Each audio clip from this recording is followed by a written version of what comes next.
The night was alive with pulsating beats and the rhythmic thud of bass as the Parisian nightclub, Le Lycanthrope, hosted its special, full moon theme night. It was the year 1994, and the air was thick with anticipation as costumed partygoers flooded the venue, their outfits ranging from mystical creatures to classic monsters. Amidst the swirling lights and masked dancers, there was an eerie sense that something was not quite right. An air of tension clung to the atmosphere, as if an invisible shadow lurked in the corners of the dimly lit club. Unbeknownst to the revelers, a sinister force was about to be unleashed. As the night wore on, the crowd reached its peak. The DJ orchestrated a crescendo of music, and the room became a kaleidoscope of colors and movement. In the midst of the chaos, a figure clad in tattered clothing moved to the rhythm, blending seamlessly with the dancing masses. The clock struck midnight, and the DJ announced the climax of the night, the grand reveal of the full moon. The lights dimmed, and a massive moon replica descended from the ceiling, casting an eerie glow over the ecstatic crowd. Unbeknownst to the attendees, the moon's descent triggered a transformation in the mysterious figure on the dance floor. As the crowd marveled at the spectacle above, the werewolf emerged from the shadows. The once human creature contorted and convulsed, bones snapping and rearranging themselves beneath its shifting flesh. Fur sprouted like dark vines, and claws extended from elongated fingers. The creature's eyes glowed with a feral intensity as it completed its transformation. The pulsating music masked the creature's growls as it prowled the dance floor. Its movements were fluid and predatory, blending seamlessly with the chaos of the club. Panic began to spread as the revelers caught glimpses of the monstrous being in their midst. The werewolf, now fully transformed, set its sights on the unsuspecting crowd. It moved with a savage grace, lunging at individuals who found themselves isolated in the sea of dancing bodies. Panic erupted as screams intertwined with the music, creating a cacophony of terror. Blood sprayed across the dance floor, and the once celebratory atmosphere devolved into a nightmarish tableau. The clubgoers, trapped in a frenzy of fear, struggled to comprehend the horror unfolding before them. Bodies piled up, and the scent of fresh blood hung in the air like a macabre perfume. Outside the club, unaware of the true nature of the chaos within, the French government mobilized a hasty response. Ambulances and police cars converged on the scene, their flashing lights creating an ominous backdrop to the unfolding tragedy. Inside Le Lycanthrope, the werewolf continued its rampage, its snarls drowned out by the relentless music. The full moon hung above, casting an otherworldly glow on the scene of carnage. The club, once a haven of celebration, had become a hunting ground for a creature of the night. As dawn approached, the last echoes of the nightmarish rampage faded away. The club, now eerily silent, bore witness to the aftermath of the werewolf's terror. The French government would weave a tale of a freak accident, a tragic incident that claimed the lives of the unsuspecting partygoers. But those who survived, haunted by the memory of the night, knew the truth that beneath the veneer of government denial, a supernatural menace lurked in the shadows of Paris. In the heart of Yellowstone National Park, where the Earth's fiery heart met the icy breath of winter, a sinister tale unfurled.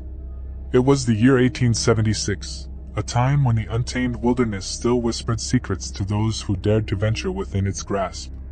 In that frostbitten land, there existed a malevolent presence, a skinwalker of unparalleled horror. Yellowstone's geysers stood like ancient sentinels, their billowing steam veiling the land in a spectral shroud. Among the geysers, Old Faithful was the most famous, a reliable gush of boiling water that seemed to tell time, erupting with predictable precision. But beyond the soothing facade of this geyser, a malevolent force stirred. Visitors came from distant lands to witness the awe-inspiring wonders of Yellowstone, oblivious to the lurking malevolence. Among them was a family from Boston, the Carters. They had braved the harsh journey, desperate to escape the mundane world and revel in nature's grandeur. Little did they know, nature had other plans. One crisp, moonlit evening, as the family huddled around their campfire, a haunting wail pierced the stillness. The wind carried the mournful sound, chilling them to the bone. Mrs. Carter clutched her son to her chest, her husband gripping the rifle, trembling. The chilling wail echoed closer, a symphony of dread that resonated through the dark woods. It was a sound that curdled the blood, an otherworldly lament that bore the promise of doom. The Skinwalker had arrived. A shape-shifting specter, the Skinwalker lurked in the inky shadows, its form a grotesque distortion of nature's beauty. As it drew near, it assumed the guise of a majestic bison, a deceptive beauty. The Carters, bewildered by the sight of the magnificent creature, hesitated. Their hesitation cost them dearly. With a terrible, unholy speed, the bison transformed into a monstrous, shadowy figure. The once beautiful beast became a grotesque abomination, its fur matted with the stench of decay. Its eyes, black voids that swallowed all light, fixed on the terrified family. The Skinwalker's unearthly howl echoed through the night, and the Carters knew their lives were in grave danger. With supernatural speed, it lunged, snatching their son, Jacob, before they could react. The creature's skeletal hands closed around the boy, pulling him into its twisted embrace. Mr. Carter's hands shook as he tried to aim his rifle, but the Skinwalker's form kept shifting, making it impossible to target. The monstrosity let out a bone-chilling cackle, a sound that seemed to emanate from the very bowels of the earth. It vanished into the night, leaving the Carters devastated and alone. Desperate, the Carters turned to the park rangers for help, but the rangers were only able to offer their condolences. The Skinwalker was a creature of the ancient land, beyond the reach of conventional weapons. Its malevolence had endured for centuries, lurking in the shadowy recesses of Yellowstone. For years, the Skinwalker's eerie wails haunted Yellowstone, a grim reminder of the horrors that dwelled beneath its majestic surface. Visitors, once drawn by the park's natural wonders, began to speak of eerie encounters and mysterious disappearances. The specter of the Skinwalker became a dark legend, whispered around campfires and feared by all. As the years passed, Yellowstone's geysers continued to spew forth their scalding waters, their beauty marred by the lurking terror beneath. The Skinwalker, a malevolent spirit born of the land's ancient magic, continued to stalk its victims, leaving behind only the haunting echoes of its otherworldly cries. The park, once a haven of natural splendor, had become a place of dread and despair, where the ancient evil of the Skinwalker held dominion over the land. In the heart of the Louisiana swamps, in the year 1689, a sinister presence stirred beneath the Spanish moss and murky waters. The villagers of a small settlement nestled on the outskirts of New Orleans whispered tales of a malevolent force that prowled the bayous and marshes, leaving terror in its wake. They called it the Rougarou, a monstrous creature that emerged every 13 years to unleash a rain of blood. As the sun dipped below the horizon, casting eerie shadows across the twisted trees, the first victim felt the chilling presence of the Rougarou. Philippe Dubois, a simple fisherman, was returning home with his meager catch when he heard a rustle in the underbrush. The air grew thick with an otherworldly stillness as glowing eyes locked onto his trembling form. Before he could comprehend the horror before him, the Rougarou lunged from the shadows, a grotesque fusion of man and beast with elongated claws and fangs dripping with the blood of its previous victims. The creature's insatiable thirst for blood ignited a frenzy that would grip the settlement for the next 101 days. As the Rougarou feasted on the life force of its victims, a dark curse spread through the veins of those unfortunate enough to cross its path. The infected turned into bloodthirsty monsters themselves, driven by an unholy hunger to drain the life essence of their fellow villagers. Families were torn apart as loved ones transformed into monstrous creatures, hunting their own kin with an insatiable lust for blood. The once quaint settlement became a haunting tableau of fear and despair, with the air thickened by the stench of death and decay. The local priest, Father Henri, desperately sought divine intervention, but prayers seemed to fall on deaf ears. The villagers, driven to the brink of madness, took up arms against their own neighbors, attempting to stave off the relentless onslaught of the Rougarou and its cursed minions. The settlement became a battleground, with screams echoing through the dense fog as the cursed and the uninfected clashed in a nightmarish struggle for survival. The waters ran red with the blood of the fallen, and the once serene bayous transformed into a gruesome tableau of horror. Rumors spread that the Rougarou could not be slain by mortal hands, that it was an ancient force unleashed as punishment for the sins of the villagers. With each passing day, the creature grew stronger, its rampage escalating in brutality and savagery. As the 101st day approached, the surviving villagers, driven to the brink of desperation, gathered in the crumbling remains of the local chapel. Father Henri, a broken man haunted by the sins of his flock, uttered a final prayer, begging for mercy and salvation. As the midnight hour struck, the air grew heavy with a suffocating darkness. The Rougarou, its blood-soaked fur matted and eyes gleaming with malevolence, descended upon the chapel. The cursed villagers, now mere shells of their former selves, followed in its wake. In a final, desperate act, Father Henri raised a relic from the altar, a relic said to hold the power of purification. As the villagers clutched their makeshift weapons, the priest chanted ancient prayers, his voice trembling with a mixture of fear and conviction. A blinding light enveloped the chapel, and the air crackled with a divine energy. The Rougarou roared in agony as its monstrous form convulsed and disintegrated into a cloud of malevolent mist. The cursed villagers, freed from the grip of the ancient curse, collapsed to the blood-soaked floor, their humanity restored. The settlement, once a thriving community, lay in ruins. The survivors, haunted by the memories of the monstrous rampage, scattered to the winds, leaving behind the cursed land that had borne witness to unspeakable horrors. The swamp, now eerily silent, seemed to breathe a sigh of relief as the dark chapter of the Rougarou came to a close, for now. In the heart of ancient Greece, nestled among the rugged hills and whispering olive groves, there existed a tranquil village named Arcadian Hills. It was a place where the people thrived, living off the bounties of the land and paying homage to the gods of Olympus. But in the depths of the woods that bordered the village, a sinister tale unfolded, one that would forever haunt the memories of those who survived. In the time of gods and mortals, a shepherd named Nikos lived on the outskirts of Arcadian Hills. His life was modest, filled with the simple joys of tending to his flock and reveling in the beauty of the Greek countryside. Nikos was known far and wide for his humility and devotion to the gods, which earned him the favor of Zeus, the king of the gods. One fateful night, Zeus descended from the heavens, cloaked in shadows and thunder. He bore a dark curse upon him, and it was Nikos who became the unwitting recipient. In a burst of lightning and smoke, Zeus transformed Nikos into a creature of the night, a werewolf with a thirst for blood that no man could resist. The transformation was swift and agonizing. Nikos felt his bones contort and stretch, his muscles bulge, and fur sprout from his skin. He howled in pain, unable to comprehend the curse that had befallen him. When the excruciating ordeal was over, Nikos was no longer a humble shepherd but a creature of the night, a monstrous embodiment of the darkest aspects of nature. With his newfound powers and insatiable hunger, Nikos, now the accursed werewolf, roamed the Greek countryside under the pale light of the moon. He descended upon villages and farms, tearing through the night, leaving nothing but death and destruction in his wake. Cattle and sheep were slaughtered, and villagers were mauled, their screams echoing through the tranquil hills.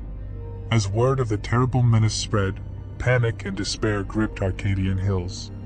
The villagers prayed to their gods, beseeching them for salvation. It was said that Zeus, in a cruel twist of fate, had granted Nikos the power to become a werewolf, but he had also provided a means of redemption for the cursed shepherd.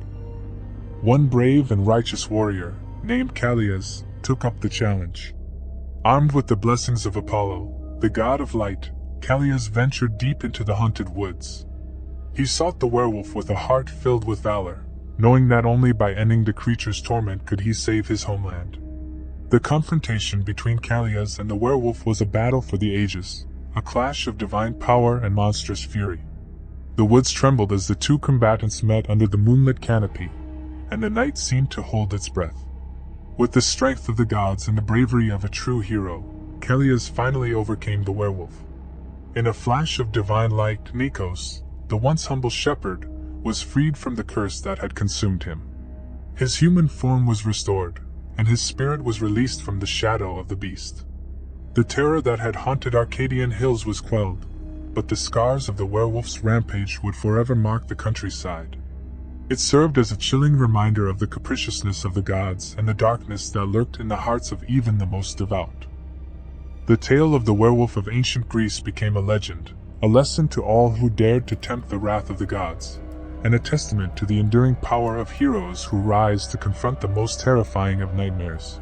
The year was 1408, and the isolated village of Hokkaido lay ensconced in the serene beauty of winter. Unbeknownst to its inhabitants, a malevolent force stirred in the nearby mountains, a harbinger of doom that would shatter the tranquility of the snow-covered landscape. Whispers of an ominous presence had circulated among the villagers for weeks, dismissed as mere tales spun by weary travelers seeking shelter. It wasn't until the moon cast an eerie glow on the village, turning the snowy expanse into a hauntingly beautiful tableau, that the truth revealed itself. A colossal wolf, a creature of pure malevolence, emerged from the shadows. Its fur, as dark as the abyss, seemed to absorb the moonlight, rendering it almost invisible in the night. Glowing eyes bore an unnatural intelligence, as if the creature was driven by more than mere instinct. This giant wolf, a malevolent force of nature, moved with a supernatural swiftness that defied the laws of the natural world. As the first mournful howl echoed through the frigid air, the village was plunged into a waking nightmare. The giant wolf, fueled by an insatiable hunger, tore through the village with a ferocity that left destruction in its wake. Buildings crumbled like paper beneath its mighty paws, and its fangs and claws rend flesh and bone, leaving a trail of devastation. Attempts to fend off the monstrous wolf were met with futility. Villagers armed with meager weapons found themselves hopelessly outmatched as the creature displayed an uncanny agility and strength. The air filled with the anguished cries of the fallen, a symphony of despair that echoed through the night. The giant wolf, an embodiment of evil, moved through the village with a chilling intelligence. Witnesses spoke of its methodical approach, as if it took pleasure in sowing fear and witnessing the terror in the eyes of its prey. Those who dared to resist were met with a swift and brutal demise, the creature's malevolence sparing none in its path. In the wake of the rampage, only a handful of villagers managed to escape the relentless onslaught, seeking refuge in the shadows. These survivors, huddled together, bore witness to the wanton destruction inflicted by the giant wolf, their minds forever scarred by the horror they had endured. Word of the massacre reached the local government, but rather than confront the monstrous threat head-on, they chose to bury the truth. The extent of the tragedy was concealed, and the survivors were silenced, their accounts dismissed as the delusions of traumatized minds. As the years passed, the once thriving village of Hokkaido became a ghost town, buried beneath layers of snow and the weight of a dark secret. The giant wolf, having satisfied its monstrous appetite, vanished into the wilderness, leaving only whispers of its reign of terror behind. The survivors, haunted by the memories of that fateful night, knew that in the heart of Hokkaido, ancient nightmares could awaken with swift and merciless fury, leaving destruction in their wake. In the year 1567, Slovenia, nestled within the embrace of its picturesque landscapes, was blissfully unaware of the impending terror that lurked on the horizon. The moon waxed and waned over serene villages and lush forests, casting an ethereal glow that masked the shadows slowly encroaching upon the land. Whispers of dread began to circulate among the villagers. A monstrous entity, a Manticore, rumored to be the unholy amalgamation of a lion and a bat, armed with a venomous tail that could inject molten lava. Skepticism danced on the edges of conversations, but the ominous air persisted, setting the stage for a night that would forever be etched in the annals of horror. On a night bathed in lunar luminescence, the Manticore unfurled its massive wings and descended upon the unsuspecting villages. The first to feel its wrath was a quaint settlement nestled between emerald hills and babbling brooks. The silence of the night shattered as the Manticore roared, its monstrous echoes reverberating through the once peaceful hamlet. The creature's wings cast ominous shadows over the cobblestone streets as it approached with malevolent intent. Its claws raked through sturdy structures, reducing homes to rubble, and flames danced in its fiery eyes. Panic spread like wildfire as the villagers, abruptly awoken from their slumber, stumbled into the chaos that unfolded before them. The Manticore's venomous tail lashed out with deadly precision, injecting molten lava into the veins of its victims. The air filled with the acrid scent of burning flesh as agonized screams echoed through the night. Each strike left behind a trail of devastation, transforming the idyllic village into a nightmarish tableau of destruction. As the Manticore reveled in the carnage, It moved methodically from one settlement to another. No corner of Slovenia was spared from its wrath. Villages fell like dominoes, and the land wept as the beast claimed more victims with its fiery tail and razor-sharp claws. Survivors emerged from the rubble, their faces etched with the horror of witnessing their homes and loved ones consumed by the monstrous onslaught. The once thriving communities now lay in ruins, a haunting testament to the brutality of the Manticore's rampage. In the wake of the terror, the creature ascended once more, its wings slicing through the night air. In its talons, it carried the lifeless bodies of its victims, leaving behind a land scarred not only by physical destruction, but also by the indelible mark of psychological trauma. The moon hung low, bearing silent witness to the devastation below as the Manticore vanished into the darkness, leaving Slovenia to grapple with the aftermath of a nightmarish encounter that would linger for generations to come. In the hallowed days of ancient Greece, when myths and legends danced on the lips of storytellers, a malevolent force slumbered deep within the earth, an ominous harbinger named Typhon, the monstrous entity that dwarfed all other creatures in the annals of terror. Its awakening was heralded by ominous tremors that reverberated through the soil, an unsettling prelude to the impending cataclysm that awaited the once proud realm. The sky, once a canvas of celestial brilliance, succumbed to a creeping darkness as Typhon stirred in the abyss below. Whispers of dread swept through the land like a haunting melody, and a foreboding wind carried tales of doom to every corner of the ancient world. The gods themselves, lofty beings who had once walked hand in hand with mortals, trembled in their divine abodes.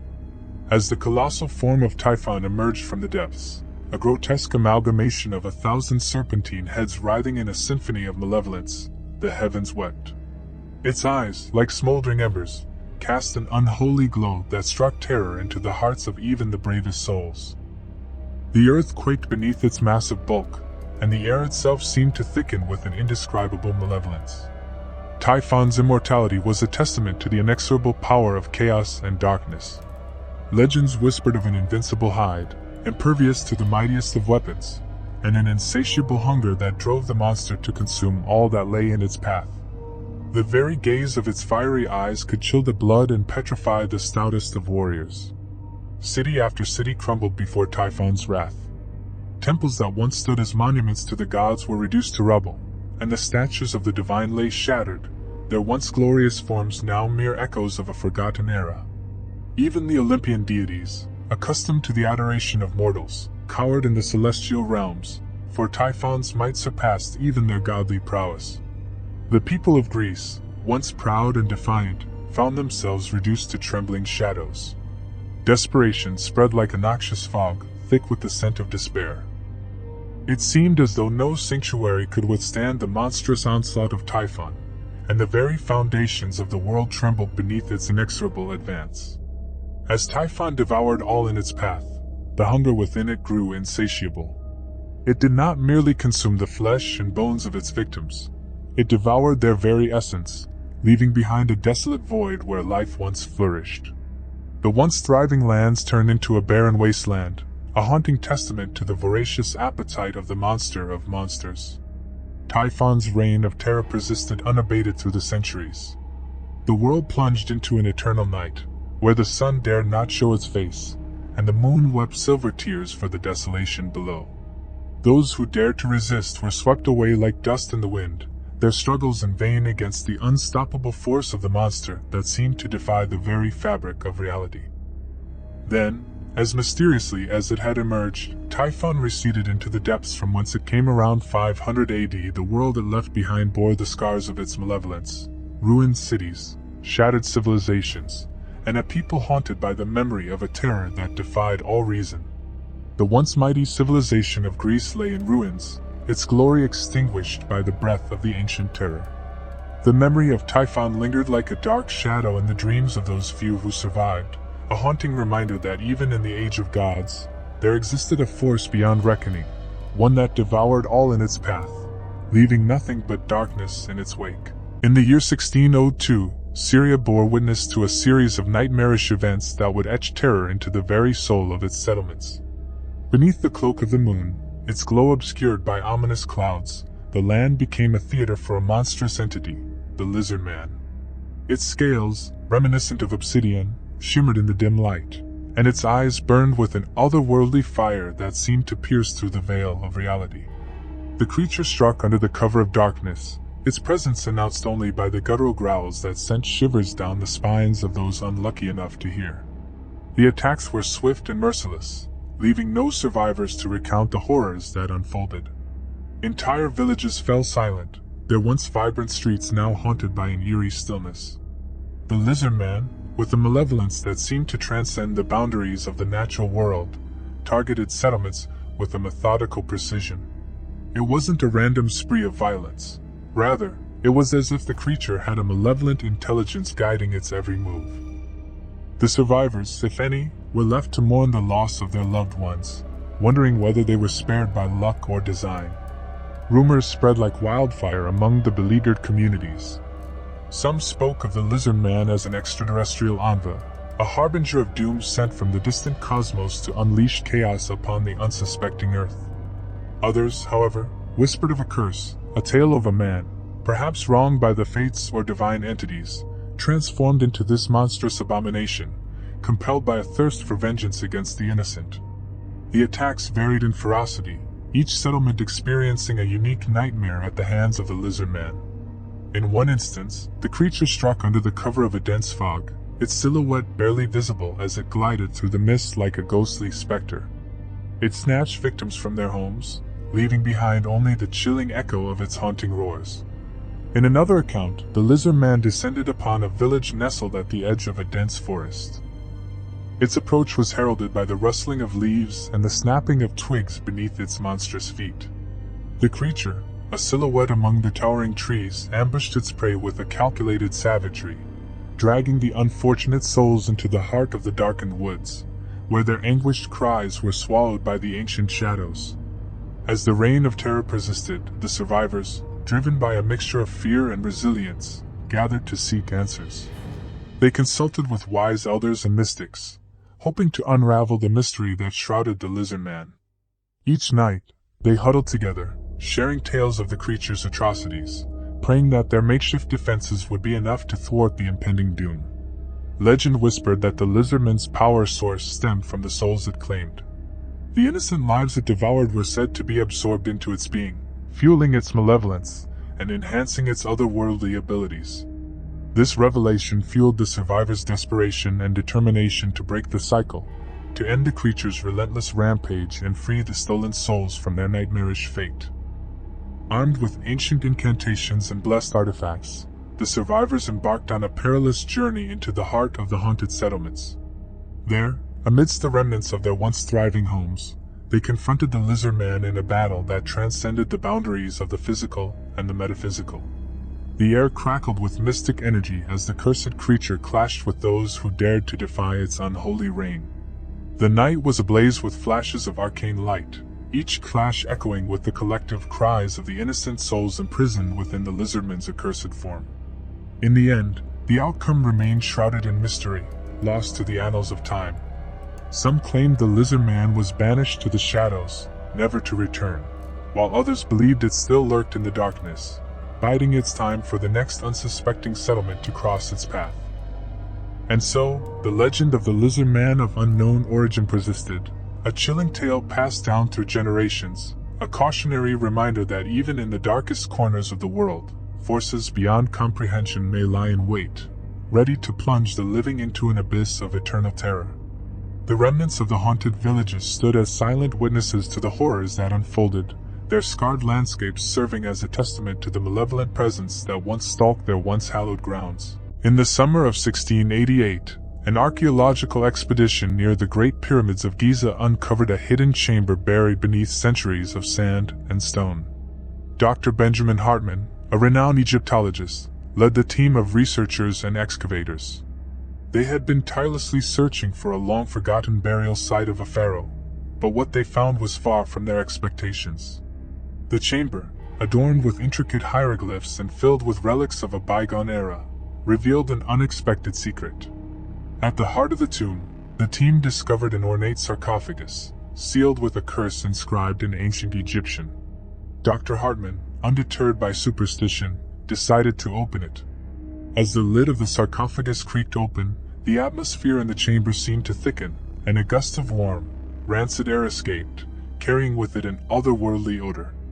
Within the sarcophagus lay a mummy, perfectly preserved, adorned with amulets and wrapped in linen bandages. Its eyes were closed, and it appeared to be in a deep slumber. Dr. Hartman and his team marveled at their discovery until they realized the weight of the curse that now loomed over them. As the mummy awoke, its withered eyes snapped open, and a malevolent energy filled the room. It was as if the very air had come to life, swirling with a malevolent presence. The researchers could feel the weight of the centuries-old curse pressing down upon them, suffocating and inescapable. With unholy speed, the mummy lurched forward, its skeletal hand outstretched, and its bony fingers clamped around Dr. Hartman's throat. The archaeologist choked out a scream as the mummy's grip tightened, nearly crushing his windpipe. In a desperate frenzy, the other team members managed to pull the mummy's hand away from their leader and retreated to the chamber's entrance, sealing the tomb's entrance behind them. The mummy's malevolent eyes followed them, and its eerie voice, a dry, raspy whisper, filled the chamber. "You have disturbed my eternal slumber," it hissed, "and now you shall never find rest." The curse had awakened an abomination from the grave, an undead sentinel bent on fulfilling its sole purpose, to hunt down and exact vengeance upon those who had dared to disturb its rest. Outside the tomb, the researchers regrouped, terror etched on their faces. They knew they had to find a way to break the curse and escape the relentless pursuit of the vengeful mummy. But they soon realized the enormity of their predicament. The mummy was tireless, unyielding, and seemed to have an innate knowledge of the pyramid's labyrinthine passages. Days turned into nights as the mummy relentlessly pursued them, its whispering voice echoing through the ancient stone corridors, driving the researchers to madness. They tried to appease it with offerings of gold and precious artifacts, but it showed no mercy, no sign of relenting. The curse, it seemed, was stronger than any treasure they could offer. As they descended deeper into the labyrinthine passages, their torches flickered and their supplies dwindled. They were slowly being driven to the brink of exhaustion and despair, knowing that the mummy would never give up. Its vengeance was as eternal as its curse. The researchers became shadows of their former selves, haunted by the relentless, unceasing pursuit of the mummy. They knew that only one thing could free them from this nightmare, a way to break the curse. But as they delved deeper into the heart of the pyramid, they realized that the curse's origins were shrouded in darkness, and the mummy's undying hatred showed no signs of abating. In the depths of that ancient tomb, in the darkness beneath the great pyramids of Giza, the cursed mummy continued its ceaseless hunt, a nightmare from which there was no escape. The researchers had awakened an undead abomination, and it was now their only purpose to survive its relentless pursuit or discover a way to break the curse before it consumed them all. In the year 802 AD, deep within the heart of rural Europe, an isolated village found itself plunged into the depths of unending terror.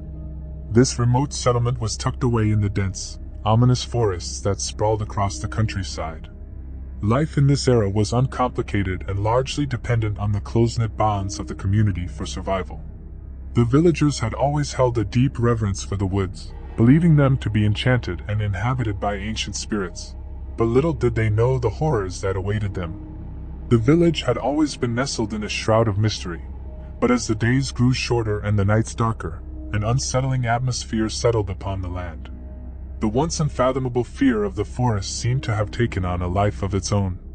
Whispers of ominous tales filled the air, passed down through the generations like a chilling inheritance. The villagers, too afraid to venture beyond the safety of their homes, began to question the legends, their imagination running wild with stories of spirits and shadows. On one fateful night, as the moon cast eerie silhouettes across the thatched-roof cottages, a thick mist crept into the village, cloaking it in an eerie darkness. The villagers, sensing the ominous chill that seemed to be infiltrating their very souls, huddled together within their humble abodes. An aura of impending doom hung heavily in the air. It was a night that the villagers would never forget, for on that cursed night, the Wraith emerged from the depths of the forest. A malevolent spirit of unparalleled horror, the Wraith was a creature of darkness and death. It was believed to be immortal, a sinister entity that had tormented the European countryside for centuries. Its very presence was an embodiment of pure evil. The Wraith, shrouded in an ever-shifting cloak of darkness, moved with an ethereal grace that was as mesmerizing as it was sinister. It seemed to have no true form, existing as an ever-swirling mass of shadowy tendrils. As it glided through the village, it appeared to absorb the moonlight itself, leaving nothing but a chilling void in its wake. As the Wraith approached, the villagers heard an agonizing scream, piercing the night air with its ungodly sound. Panic and dread washed over the village, and it became evident that their worst fears had been realized. The Wraith, the embodiment of their most terrifying legends, had come to life. In a desperate attempt to protect themselves, the villagers tried to barricade their homes, but the Wraith's power was far beyond their meager defenses. It effortlessly passed through walls and doors as if they were mere illusions, seeking out its prey with an unwavering determination. One by one, the Wraith reached into the deepest recesses of the villagers' souls, unraveling their most profound fears and insecurities. It whispered dreadful secrets, and conjured nightmarish apparitions that tore through the very fabric of their sanity. Its touch was as cold as death itself, draining their life force and leaving behind only empty shells of humanity. The once thriving village was now a ghostly graveyard of despair. The Wraith reveled in the misery and suffering it had sown, leaving the survivors to exist in a state of perpetual fear and dread. No one among them knew how to banish the Wraith, for it was a creature that had transcended generations, an immortal curse that had plagued their ancestors. The villagers were forever haunted by that horrifying night, the memory of which would scar their souls for all time. The dark forest that had always surrounded them held secrets far more sinister than they had ever dared to imagine, and the immortal Wraith would continue to haunt their nightmares for centuries to come, a relentless and malevolent force that could never be escaped.